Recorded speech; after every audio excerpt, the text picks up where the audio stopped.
जिस प्रकार से भारतीय जनता पार्टी की सरकार ने जितिन जी को यहाँ प्रत्याशी बनाया है, तो वो हमारे क्षेत्र के लिए विकास करेंगे और जो भी समस्याएं रह गई हैं उन सब पे कार्य होगा। है कि यहाँ पर बहुत लाखों वोटों में जो है जितिन प्रसाद कहा जाता है कि उनका टक्कर किससे है, किससे उनका किसी से नहीं है, समाजवादी या बीएसपी से? किसी से वो दूर दूर तक नहीं दिखाई देंगे। और रही बात सरकार की, और बहुत ही बढ़िया कार्य कर रही है और योगी जी मोदी जी के कार्यकाल में बहुत बढ़िया काम हो रहे हैं। यहाँ पे हम और लोगों से भी बात करेंगे कि क्या राय है। कार्यकर्ता हैं भाजपा के, काफ़ी पुराने जुड़े हैं, आखिर किन नीतियों के साथ बीजेपी के साथ ये लोग जुड़े हैं और किन कार्य से जुड़े हुए हैं, लंबे समय से बीजेपी के साथ कार्य कर रहे हैं। भाई साहब बहुत बहुत स्वागत है आपका द न्यूज़ हिंदी पे। मैं हरगोविंद वाजपेयी, कहाँ से हैं पहले ये बताइए भाई साहब? मैं पूरनपुर जिला पीलीभीत से बिलोंग करता हूँ। मैं व्यापार मंडल महामंत्री भी हूँ।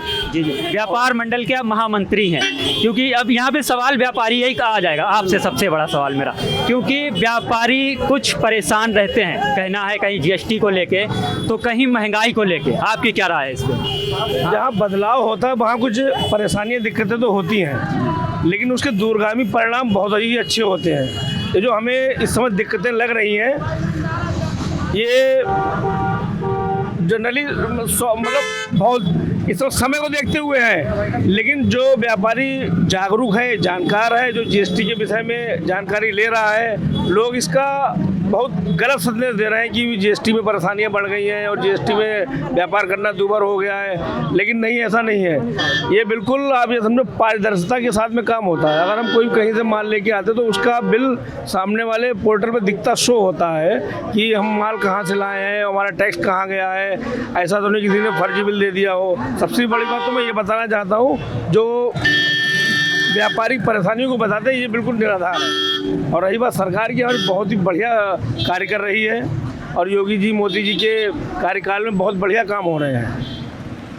विकास को लेके आपकी क्या राय है? कितने टाइम से आप बीजेपी के साथ जुड़े हैं? मतलब 20 साल तो हो ही गई है बीजेपी के साथ हैं आप? बिल्कुल।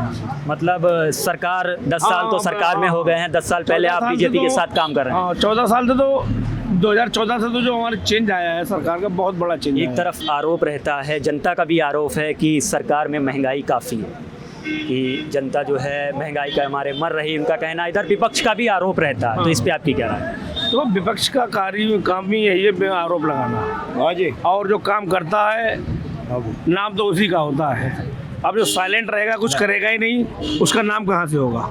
काम करने वाले का नाम होता है। इसलिए बीजेपी सरकार हमारी डबल इंजन की सरकार, और ये हमारे प्रदेश का सौभाग्य है और हमारे पीलीभीत का भी सौभाग्य है, जहाँ जितिन प्रसाद जी को सांसद बना के भेजा है, जो कि प्रत्याशी हमारे बहुत बढ़िया पीडब्ल्यूडी डिपार्टमेंट इस समय संभाल रहे हैं। इससे पहले भी इनका कार्यकाल बहुत अच्छा रहा है और ये हमारे पीलीभीत के लिए बहुत सौभाग्य है, क्योंकि यहाँ ये प्रत्याशी बन के आए हैं और जीतेंगे भी, 100% जीतेंगे। इस बार भाई साहब 400 पार है क्या?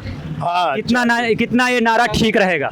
ये एकदम सटीक नारा है और ये हमारे यशस्वी प्रधानमंत्री जो है आदरणीय मोदी जी के, और यशस्वी जो है हमारे योगी जी, मुख्यमंत्री योगी जी के नेतृत्व पे ही ये चुनाव लड़ा जा रहा है और ये चुनाव में 400 पार अवश्य करेंगे। और दूसरी बात, यूपी में और पूरे यूपी में जो है कानून व्यवस्था बहुत ही अच्छी है। माता बहनों को सम्मान देने का काम योगी और मोदी सरकार ने किया है। और जो है हमारे पहले क्या होता था कि माताएं बहनें जो है ये दिन में भी रात में भी कि किसी मतलब समय घर से नहीं निकल पाते थे, तो आज भयमुक्त समाज देने का काम जो है मोदी और योगी सरकार की है। गुंडा राज खत्म करने का जो है वो योगी राज की देन है, और गरीबों को शौचालय देने का जो काम किया है वो आदरणीय मतलब ये मोदी सरकार ने किया है। और ये गरीबों को आवास देने का काम जो है भारतीय जनता पार्टी की सरकार, जो यशस्वी हमारे मुख्यमंत्री और यशस्वी प्रधानमंत्री का देन है। किसान सम्मान देने का काम अगर किसी सरकार ने किया है तो ये मोदी सरकार ने किया है। तो इस तरीके के तमाम योजनाओं, तमाम गंगा गोमती का जो है उद्धार अगर किसी सरकार ने ने किया है तो भारतीय जनता पार्टी की सरकार ने की है, और सारे समाजों को सम्मान देने का यदि किसी ने काम किया है तो भारतीय जनता पार्टी की सरकार ने किया है। और हमारे यहाँ पे जो प्रत्याशी हम आदरणीय नरेंद्र मोदी जी और योगी जी के दूत के रूप में जो प्रत्याशी दिया गया है, यह आदरणीय जितिन प्रसाद जी जो PWD मिनिस्टर हैं, बहुत ही मतलब साफ चरित्र हैं, साफ चरित्र के हैं, नेक दिल के हैं, बहुत अच्छे हैं और हमारे बीच के हैं। और चाहे गरीब लोग हो चाहे अमीर लोग हो, सबसे एक बराबर एक तरीके से वो मिलते हैं, मतलब सबको सम्मान देने का काम भी करते हैं। और मुझे उम्मीद है कि यहाँ पर बहुत लाखों वोटों में जो है जितिन प्रसाद कहा जाता है कि उनका टक्कर किससे है, किसी से नहीं है, समाजवादी या बीएसपी से, किसी से वो दूर दूर तक नहीं दिखाई देंगे। मैं आपको वादा करता हूँ वो वहाँ पे दूर दूर तक मतलब समाजवादी, बसपा, कांग्रेस कहीं दूर दूर तक नहीं है। और यहाँ पर हमारे प्रत्याशी जो जितिन प्रसाद से किसी का टक्कर नहीं है। और जितिन प्रसाद जो है बहुत अच्छे वोटों से, बहुत लाखों वोटों में चुनाव जीतकर इस जनपद पीलीभीत का विकास कराएंगे। ये हमारे जनपद पीलीभीत वासियों का विश्वास है और हम लोग उस पर मतलब 19 तारीख में सारा काम छोड़कर हम उनको मतलब वोटिंग करेंगे। और मैं अपील करना चाहता हूं आपके माध्यम से भारतवर्ष के जनता को मैं अपील करना चाहता हूं कि अगर अमन चैन से रहना चाहते हैं, अगर बॉर्डर से दूसरे देशों से अगर सुरक्षित रहना चाहते हैं और जैसे 370 धारा खत्म करने का अगर काम किसी ने किया है तो आदरणीय मोदी जी की सरकार ने किया है, भारतीय जनता पार्टी की सरकार ने की है। एक मिनट रोकने के लिए मैं रोकूंगा आपको। 2 करोड़ रोजगार का भी वादा किया था सरकार ने, 2 करोड़ हर साल रोजगार देने का वादा किया था, वो कितना ठीक हुआ है? रोजगार कंटिन्यू दे रहे हैं, रोजगार दिया जा रहा है, रोजगार दे रहे हैं, लेकिन जो रोजगार मतलब जो रोजगार लेना नहीं चाहते हैं वो बाहर चीख रहे, चिल्ला रहे हैं। सरकार रोजगार देने के लिए प्रतिबद्ध है और सरकार रोजगार दे रही है, इसमें कोई भी दो राय नहीं है। विरोधियों का काम है खाली चीखना, चिल्लाना और सरकार के ऊपर ठीकरा फोड़ना। ये विरोधियों का मंशा जो है ये साबित नहीं होगी और सरकार लगातार नौकरियां दे रही है और इसमें कोई दो राय नहीं है।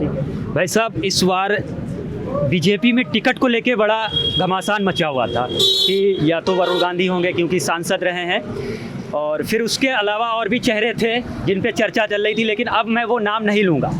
फिर वो बाद में नाम आता है जितिन प्रसाद, कैबिनेट मंत्री रहे उत्तर प्रदेश में योगी गवर्नमेंट में। तो जितिन जी का कितना यहाँ पे वर्चस्व है, कितना उनका अपनी छवि अच्छी बनी हुई है? देखिए, जितिन जी का परिवार जो है पुराना पुश्तैनी जो यही पीलीभीत क्षेत्र से ही रहने वाला है। शाहजहानपुर पीलीभीत जो है यही सीमा लगती है और पुराना काफ़ी बाबा साहब के ये बेटे हैं और उनका क्षेत्र में काफ़ी वर्चस्व रहा है। विरासत में सियासत मिली है कह सकते हैं। लेकिन हम लोगों को उम्मीद है कि जिस प्रकार से भारतीय जनता पार्टी की सरकार ने जितिन जी को यहाँ प्रत्याशी बनाया है तो वो हमारे क्षेत्र के लिए विकास करेंगे और जो भी समस्याएं रह गई हैं उन सब पे कार्य होगा और आम जनता को काफ़ी लाभ मिलेगा। वरुण गांधी ने 10 सालों में कितना विकास किया यहाँ पे? कोई विकास नहीं। वरुण जी ने अब विकास किया या नहीं किया इस विषय में तो मैं नहीं पढ़ना चाहता, लेकिन हमारी उम्मीद जितिन जी से काफ़ी है कि अब आगे जो है क्षेत्र में जो भी समस्याएं रह गई हैं, ऐसा नहीं है सब काम नहीं। के मामले में वो सांसद आपके कैसे थे, ये मकसद है, ठीक थे या नहीं ठीक थे? देखिए, भारतीय जनता पार्टी की सरकार में वो सांसद रहे हैं और विकास कार्य किए गए हैं यहाँ पर। ऐसा नहीं है कि विकास कार्य इस क्षेत्र में नहीं किए गए, लेकिन उम्मीद हम लोगों को जितिन जी से है कि अब जो है भविष्य में जो भी कार्य रहेगा यहाँ हमारे तो वो अब अधिक से अधिक कम समय में ही सब पूरे होंगे। जैसे शारदा जी का पुल जितिन जी ने अभी मंत्री रहते हुए पास करवाया है, तो काफ़ी दिनों से अटका था वो, काफ़ी समय से, काफ़ी लंबे समय से अटका था और कम से कम 30-40 साल पुरानी मांग ये क्षेत्र की थी जिसको सरकार ने पूरा किया है और इससे हमारे क्षेत्र को, व्यापारी भाइयों को, सबको काफ़ी लाभ मिलेगा, बहुत फायदा होगा। तो इस बार पीलीभीत का सांसद जितिन प्रसाद, बिल्कुल पीलीभीत के सांसद जितिन प्रसाद जी 101% बनेंगे और 1001% कम से कम 4 लाख वोटों से इनकी विजय होगी। ये मैं आज कह रहा हूँ। उनकी टक्कर में कौन है उनके सामने, किससे उनका चुनाव है? मेरे ख्याल से उनकी टक्कर में कोई नहीं है। वो आसपास कोई प्रत्याशी किसी भी दल का उनके सामने नहीं बैठ रहा है। आप समझ लीजिए, जब मैं कह रहा हूँ कि कम से कम 4 लाख वोटों से उनकी सीट निकलेगी, तो आप अंदाजा लगा सकते हैं कि भारतीय जनता पार्टी के प्रत्याशी की टक्कर में आज कोई भी विपक्ष यहाँ पर नहीं है। थैंक यू, बहुत बहुत शुक्रिया। तो ये पीलीभीत की जनता थी हमारे साथ और हमने इनसे बात की है। बीजेपी का एक कार्यकर्ता है, पोस्ट पे, अच्छी पोस्ट पे हैं, 20-20 सालों से पार्टी में लगे हुए हैं। भाई साहब नगर पालिका सभासद हैं। बाकी हमने पीलीभीत के विकास को लेकर बात की है, वरुण गांधी जी को लेकर भी हमने बात की है। तो जुड़े रहिए ऐसे द न्यूज़ हिंदी पे। मैं था आपके साथ अफजल खान। पीलीभीत की हर अपडेट आपको पूरे चुनाव तक देता रहूँगा।